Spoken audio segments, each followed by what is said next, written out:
You intend to estimate a population mean, mu, from the following sample. Find the 98% confidence interval. Enter your answer as a trilinear inequality accurate to 2 decimal places because the sample data are reported accurate to 1 decimal place. So in other words, round it 1 place more than the original data values, which is the round-off rule for measures of center and measures of variation. Now, in order to do this confidence interval, we need a sample mean to start with, and then we can add a margin of error and subtract a margin of error to get the boundaries of our interval estimate. But they haven't given us the sample mean already calculated like we get in a lot of other examples. But we can figure that out because we know how to find the average of a sample. So we'll go ahead and copy and paste this in. And then we'll find the sample mean as the average. Do I need to just zoom in a little bit here for you? Maybe not that much. Okay, so the sample mean is average, and then just select all your data points. Okay, so now we have a sample mean. So there's our point estimate that we can use as a basis for constructing our confidence interval. Next, we'll find the margin of error. Now to find the margin of error, without a known standard deviation from the population, we would use a t-score for our critical value. So remember that your lower bound is equal to the x-bar minus the margin of error. Your upper bound is equal to x-bar plus the margin of error. And to get the margin of error, we need to do the critical value times the standard error. And to get the standard error, let's make a place for a critical value and our standard error here. So the critical value when the standard deviation is not known, and when I say that I mean the population standard deviation is not known, then we can use the sample standard deviation in place of it and use a t-score for the critical value instead of a z-score. So we'll also get our sample standard deviation and just use stdev.s on our sample data and make sure we get it all. Okay, so now we have our sample mean. Now, being that we have our sample mean, we can find our standard error.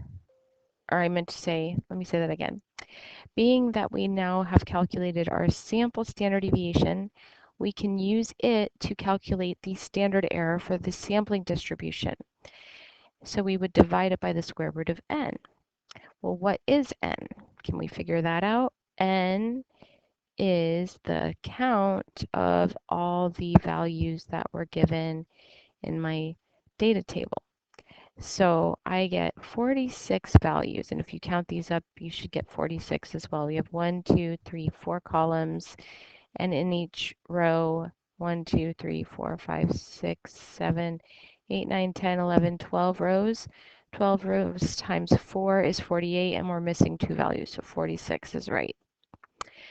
And now that I have that, I can calculate my standard error using the sample standard deviation divided by the square root of n. Okay, so now I just need my critical value, which is a t-score. So t.inv, then I'm going to choose the probability to the left. Now, the probability in the center is 0.98 because of the confidence level. That would leave 0.02 in the two tails and split that in half, so each tail gets 0.01. So my probability to the left of my negative t-score will be 0.01. The degrees of freedom will be n minus 1, so 45 degrees of freedom.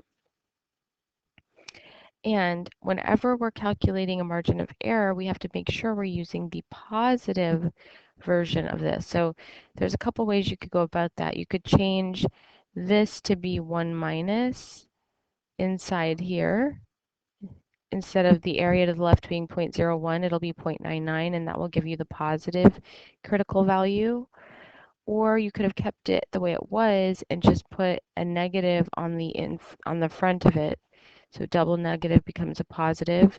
And still another option you could use is to use the absolute value function around the entire t inverse function. And so however you get that done, make sure it's positive. And now to get the margin of error, we just multiply this critical value times this standard error. And to get my boundaries, remember the lower boundary and the upper boundary, as I said, would be the sample mean plus and minus the margin of error. So I have a place to put my boundaries here. So I'm going to start with equals the sample mean minus the margin of error, and then equals the sample mean plus this margin of error. Okay, so we're all set now with our boundaries here, and we want to round them one place more than the original data, so 2 decimal places. All right, so I'll go ahead and just make it easy on myself and set it to do that.